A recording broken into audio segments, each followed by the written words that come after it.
Bonjour à tous et merci de nous rejoindre pour cet événement organisé par Finance Innovation qui s'intitule En appelant mes clients, je tiens mes objectifs et je prends soin d'eux. Je m'appelle Gaëtan Robin, je suis senior partner au sein du cabinet MC2I et au sein du pôle Banque Finance Assurance de ce cabinet. Et j'aurai le plaisir d'animer cette table ronde auprès de 4 experts que je vais inviter à se présenter tout à l'heure. Alors Stéphane, j'aimerais commencer par toi. Tu es directeur des opérations chez LBP Consumer Finance. Est-ce que tu peux te présenter et nous dire comment, à la Banque Postale, tu réponds à ce besoin d'échange entre le conseiller et les clients? Très bien. Bonjour à tous. Je m'appelle Stéphane Thomas. Effectivement, je suis directeur des opérations de la Banque Postale Consumer Finance. Alors, pour présenter l'entreprise, c'est une entreprise qui a été créée en 2009 pour répondre aux besoins de ses clients. Notre métier principal, c'est donc de cette filiale, c'est le crédit à la consommation. Et donc, on répond. Tu peux passer la slide. Donc, on a différents produits de crédit conso, mais comme nos concurrents. Donc, c'est le prêt auto, les prêts travaux, les prêts personnels, les recouvrements de crédit, et puis des différents produits, les comptes renouvelables et les prêts personnels. Et puis, on a aussi des produits un peu plus citoyens pour les étudiants. J'en cite ici quelques-uns, des prêts verts également. Et puis, récemment, des microcrédits qui visent une clientèle plutôt défavorisée, mais à qui on octroie des crédits pour des projets bien particuliers. Donc, dans ce contexte, on a évidemment des objectifs de financement importants. Donc, ce sont des centaines, voire des milliards d'euros par an de financement, plusieurs milliards. Et donc, dans ce contexte, on a besoin aussi de contacter nos clients pour développer ce business. Alors, comment on le fait aujourd'hui, ce contact? Alors, on envoie évidemment, on fait du marketing direct, et puis on a également des publicités à la télévision, dans les médias, à la radio, la presse, et donc on vient renforcer ces messages par de l'appel sortant. Alors, l'avantage de notre système aujourd'hui, c'est que c'est du contact qualifié. C'est très important. C'est-à-dire qu'on ne pousse pas la porte du client en le forçant à nous contacter, à parler, mais grâce à un système qu'on va présenter tout à l'heure, que Thibaut va présenter, on demande l'accord du client. Donc, il reçoit un appel, et cet appel dit au client: est-ce que vous voulez être mis en relation avec la Banque Postale Consumer Finance? Si oui, il tape étoile, et 15 secondes plus tard, il est en relation avec un conseiller. Et donc, évidemment, le client se sent flatté parce qu'il a dit oui déjà, donc il est d'accord, c'est très important. Et donc, il a besoin de nous parler de quelque chose. Alors, est-ce que c'est un crédit conso? On ne le sait pas au premier abord, mais souvent, c'est le cas. Et donc, comme on va parler de la communication qu'il a reçue, on va pouvoir, à des moments clés de sa vie du client, lui proposer un produit qui convient à ce moment-là. Donc, les conseillers qui font ça sont une douzaine chez nous, et avec on va dire une productivité, si je peux employer le terme, assez élevée, puisqu'on n'a que des appels qualifiés. Donc, à chaque fois que le conseiller prend un appel, c'est un client en face qui a dit oui. D'accord? Et donc, ces conseillers nous sont fidèles, c'est important. C'est un métier qui est difficile, et pourtant, ces conseillers ne veulent pas changer de métier aujourd'hui parce que justement, l'aspect commercial est facilité avec ces systèmes de mise en relation. Et les clients, je vous l'ai dit tout à l'heure, sont flattés de cette relation. Autour de nous, finalement, on entend peu de gens qui sont appelés par leur banque aujourd'hui. Donc là, c'est une occasion unique de pouvoir parler avec eux. Et c'est en nombre, on a 1 million aujourd'hui, 1,3 million clients, 6 milliards d'encours. Aujourd'hui, on est un acteur modeste de la place face à des énormes CTLM ou Sofrinco, par exemple, mais on a tout à fait notre place. On représente à peu près entre 5 et 6% du marché. Et donc, on appelle 350 000 clients par an. Et ce sont à la clé des dizaines de millions d'euros de financement. Qui sont issus de ces appels, et surtout qui interviennent avant la concurrence. C'est-à-dire qu'à un moment clé de la vie du dossier, on appelle et quelque part, on va plus vite que nos concurrents. Voilà. Quelques slides, voilà. Le premier d'entre eux, alors je les vois un peu en biais, mais le premier d'entre eux qui était juste avant, en fait, qui consiste à dire que voilà, parmi tout un portefeuille de clients qui sont potentiellement contactables à l'instant T, le travail qu'on demande aujourd'hui aux conseillers qui font de la proactivité, donc qui vont appeler des clients, c'est de faire eux-mêmes le tri entre ceux qui veulent parler, ceux qui ne le veulent pas, ceux qui sont joignables, qui ne le sont pas. Et en fait, ce travail rébarbatif est dans un contexte où la joignabilité baisse assez considérablement au cours des dernières années sous l'effet des différents décrets qui sont liés bien à l'activité d'appel sortant. La joignabilité baisse et ce travail qui n'a jamais été facile a été rendu encore plus difficile. Aujourd'hui, au final, faire ce tri entre ceux qui veulent parler, ceux qui le peuvent et ceux qui l'acceptent, c'est un travail qui est rendu aujourd'hui au système Meet Me Call, qui est donc automatisé sur toute cette partie-là. Et on va solliciter le conseiller uniquement au dernier moment quand il a quelque chose à valeur ajoutée à faire, c'est-à-dire un travail d'argumentation, un travail de présentation des systèmes, ce qui va nous rendre très compatibles avec des systèmes tels que ceux de Zelros qui viennent ensuite enrichir le contenu de ce dialogue proactif. Ce qu'on a là illustré, en fait, c'est comment fonctionne réellement le système Meet Me Call. Stéphane l'a dit un petit peu. On va recevoir des listes de contacts à traiter. Le système va établir un certain degré de surnumérotation pour alimenter au maximum et avec le plus d'efficacité possible le staff qui est dédié à l'instant T au traitement de ces appels. Et on va proposer à l'ensemble des clients qui sont joints un message qui a été convenu en fonction de la cible avec notre client, en l'occurrence avec les équipes de Stéphane et Stéphane lui-même. Ce message est donc personnalisé. Il propose aux clients qui vont décrocher leur téléphone de parler gratuitement et immédiatement avec un conseiller de la Banque Postale. Donc ça peut s'accompagner de pas mal de dispositifs pour garantir qu'il s'agit bien effectivement d'une conversation réelle et non pas d'une fraude de ce genre de démarche. Et ce qui est important de comprendre, c'est que vraiment la mise en relation est immédiate. C'est-à-dire, Stéphane parlait d'une quinzaine de secondes parce qu'on a aussi des messages qu'on doit diffuser lors de la mise en relation qui sont liés à la conformité. Mais en dehors de ce contexte-là, la mise en relation est vraiment immédiate. Ça prend 2-3 secondes d'être directement en relation avec son conseiller, de commencer immédiatement l'appel à un degré, à un niveau où il n'y a pas besoin de faire toutes les présentations. Le client sait déjà que c'est un conseiller de la Banque Postale qui va lui parler, dans le cas des équipes de Stéphane, et il est déjà client, donc il sait que c'est dans un contexte de clientèle, de client qu'il est sollicité. Donc, excuse-moi, Oui. pour expliciter les choses, ça veut dire que par rapport à un mode aujourd'hui, les conseillers ont des systèmes de numérotation et donc attendent de savoir s'ils vont tomber sur un répondeur qu'un client décroche et déroulent leur speech d'entrée en conversation pour obtenir le fameux OK qui leur permet de réellement en fait commencer l'échange C'est là ça. où est leur objectif.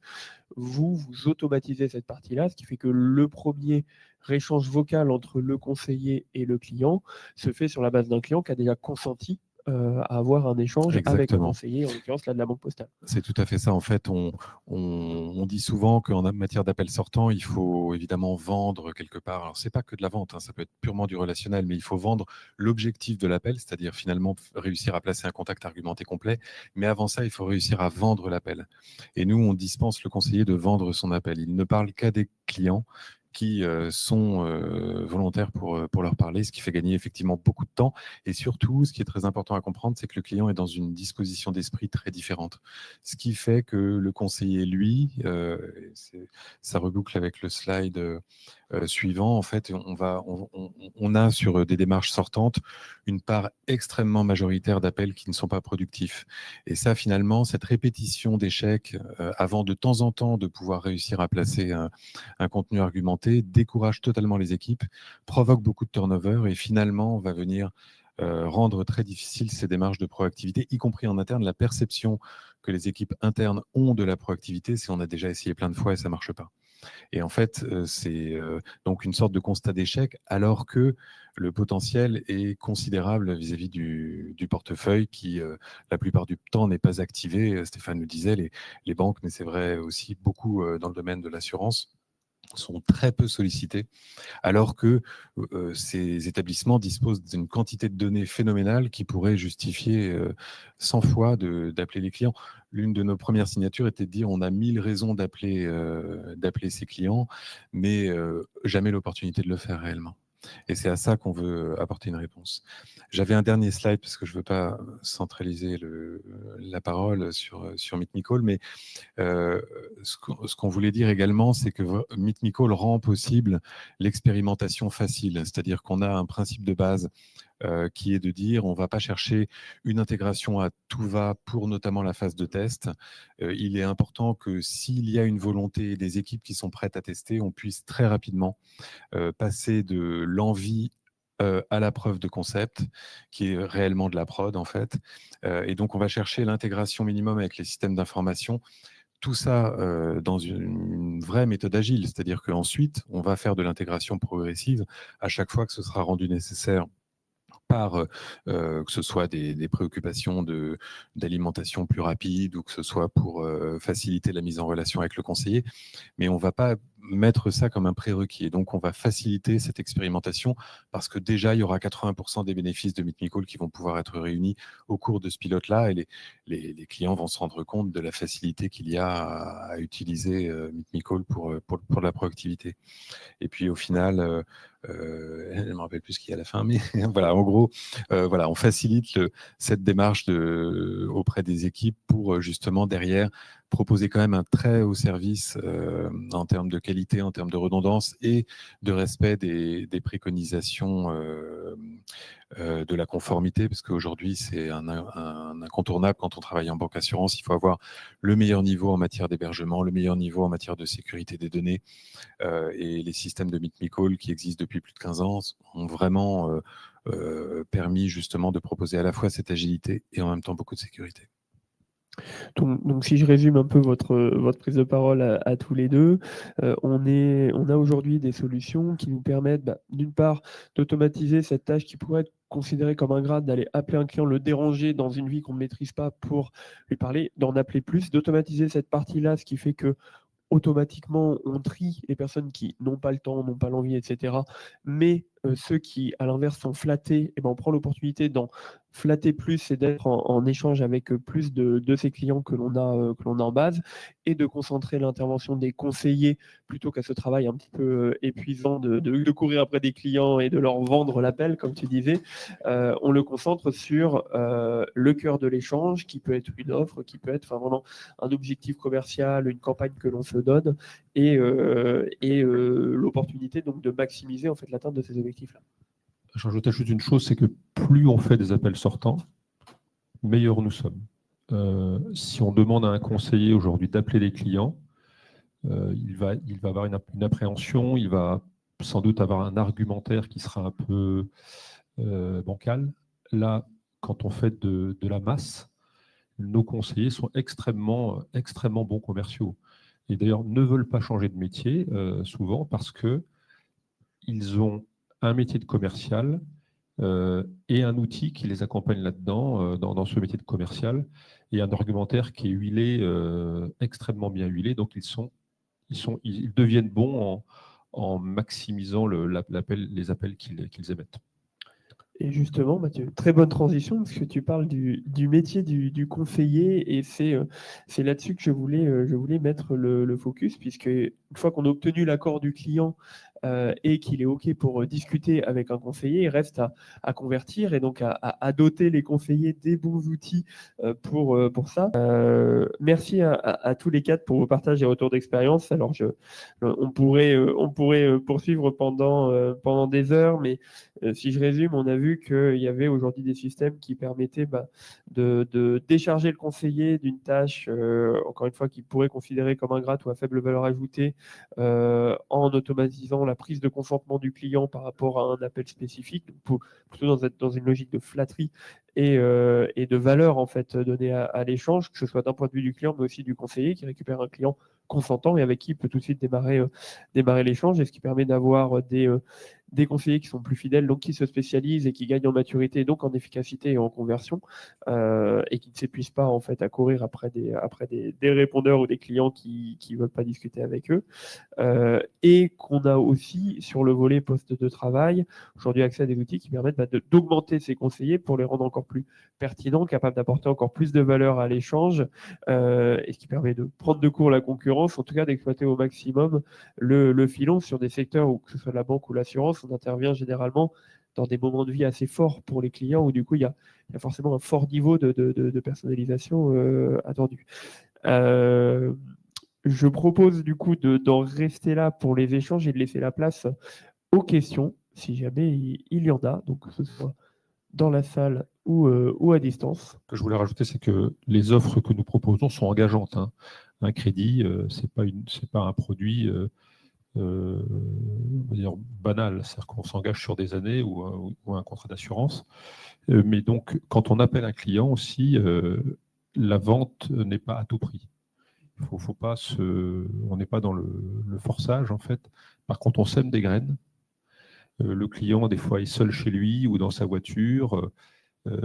Il a besoin de digérer tout ça. Et parfois, c'est 2-3 jours après, un mois après, qu'il va nous rappeler ou en vente croisée, va aller sur le réseau de la Banque Postale, nous rappeler, voire nous écrire pour dire j'ai eu quelqu'un au téléphone.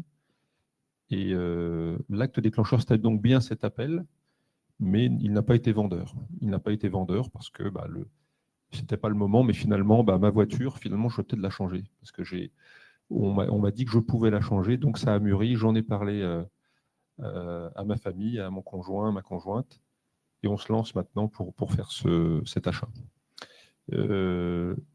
Et c'est parce qu'on a eu un contact avec ce client à un moment donné que finalement la vente se déclenche plus tard. Voilà.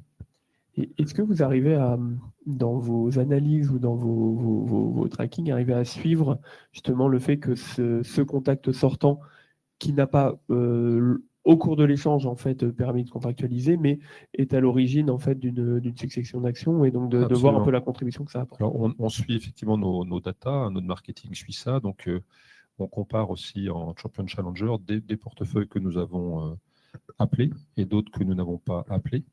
Et on voit que la dynamique des clients qui ont été en contact avec nous est plus forte. Il y a un effet, une réplique. Parfois, on le regarde à un mois aujourd'hui et on voit qu'il y a des répliques dans ce mois de cet appel. Et donc, c'est donc utile aussi dans un deuxième temps. Ce que je voulais rajouter, c'est que les offres que nous proposons sont engageantes, hein. Thibaut qui veut compléter. Compléter un tout petit peu sur ce thème-là. En fait, l'un de nos clients bancaires a mené justement une analyse précise sur ça, et lui le faisait à 60 jours de mémoire. Il augmentait en fait de manière significative la transformation, alors pas forcément par le canal téléphonique, hein, ça peut ensuite effectivement rentrer par l'agence, par d'autres biais, mais sur un portefeuille, enfin en tout cas un échantillon qui n'avait pas été appelé, il était à moins de 10% d'évolution au sein du portefeuille de ces clients-là, contre plus de 50% dans mon souvenir, à 60 jours, à partir du moment où ces clients avaient été appelés, avec ou sans succès. Mais en tout cas, le fait d'appeler, faire de la présence à l'esprit, c'est vraiment aujourd'hui élémentaire pour en fait agiter le portefeuille quelque part, parce que ces clients-là, ils sont en compte, mais ils n'ont pas forcément conscience, ni même forcément la mémoire du fait qu'ils sont toujours actifs, et qu'il y a d'autres offres qui pourraient se présenter à eux, qui pourraient leur répondre à leurs besoins déclarés ou sous-jacents.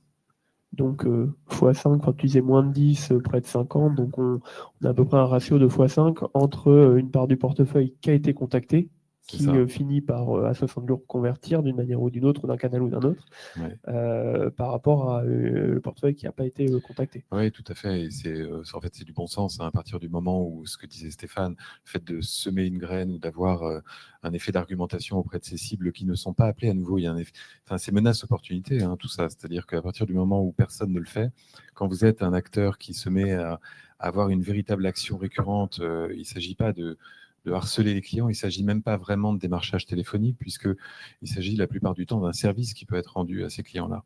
C'est-à-dire ces clients disposent d'un certain nombre de possibilités qu'ils n'exploitent pas parce qu'ils n'en ont pas forcément connaissance. Ils n'ont pas forcément conscience quand ils ont un crédit que s'il n'y a pas d'incident de paiement, ils vont pouvoir prolonger sans nouvelle autorisation, sans nouvelle étape d'analyse des pièces justificatives, le fait de pouvoir reconduire ce crédit-là et disposer immédiatement d'un montant disponible. C'est un vrai service, ça, qui est associé au crédit. Et si personne ne leur dit, en fait, ils passent complètement à côté. Alors, j'avais une question complémentaire, soit pour toi Thibaut, soit pour toi Stéphane. Pour les personnes qui, dans l'audience, auraient été séduits par tout ce que vous avez dit et qui veulent se lancer, mais qui auraient peut-être besoin de convaincre en fait leur hiérarchie sur le déclenchement de cette démarche d'appel sortant, qui peut avoir une image un peu agressive, tu l'as cité, démarchage commercial, parfois désuète aussi. Aujourd'hui, moi, je suis capable de dire ce que les conseillers des opérations font dans la journée en termes d'appels sortants. Je le sais très précisément. Je sais ce que ça représente en nombre d'appels, en transformation, en proposition, chose qu'un réseau bancaire, voire des métiers, alors je ne connais pas votre métier de l'assurance, mais il est très difficile de mesurer chez un agent, par exemple, savoir comment il a sollicité ses clients. Et ça, c'est un vrai indicateur de l'efficacité de ce système, puisque, en gros, si je sais, et si je compare à des gens qui ne le font pas, je vois aussi la plus-value que je peux obtenir avec des appels sortants. Et ça me permet justement de dire que parmi les KPIs qu'on suit et qui sont directement accessibles depuis les plateformes Meet Me Call, on va jusqu'au temps consommé d'ETP sur chacune des périodes. En fait, c'est le principal poste de coût en appel sortant, c'est évidemment l'humain. Et les temps passés humains sont vraiment traqués de manière extrêmement précise dans le système. Ce qui fait qu'il y a vraiment une possibilité de calcul de ROI très précis par rapport à ce KPI. Et j'ajoute une dernière chose, c'est qu'effectivement, dans l'expérience de Stéphane, on est sur des plateaux. Donc, on a Meet Me Call Center qui s'adresse aux plateaux. On a eu une autre solution qui a été pensée autour des conseillers en agence. Et on a cherché le nom très longtemps, on a fini par l'appeler Meet Me Call Agence. Et finalement, c'est plutôt bien trouvé. Et cette solution, elle est faite justement pour que la boîte noire dont tu parlais à l'instant, Nicolas, soit aussi complètement ouverte sur cette activité sortante qui est vraiment, alors pour le coup, totalement sous-exploitée aujourd'hui en agence, alors même que les conseillers d'agence seraient vraisemblablement, de tous les conseillers qu'on peut imaginer, les plus légitimes pour mener ce type d'action de proactivité, puisque à proximité immédiate des clients qui vont pouvoir ensuite venir les voir directement. Je pense aussi à tout ce qui concerne les craintes de fraude. Quand il s'agit d'un conseiller de proximité, c'est évidemment beaucoup moins fort. Et la légitimité de ces conseillers-là est évidemment exceptionnelle pour pouvoir mener à bien ces démarches-là qui ne sont pas exclusivement de vente, mais qui sont d'abord des démarches de conseil. Eh ben, je crois que ça fait un beau mot de la fin. C'est pas qu'une démarche de vente, c'est avant tout une démarche de conseil.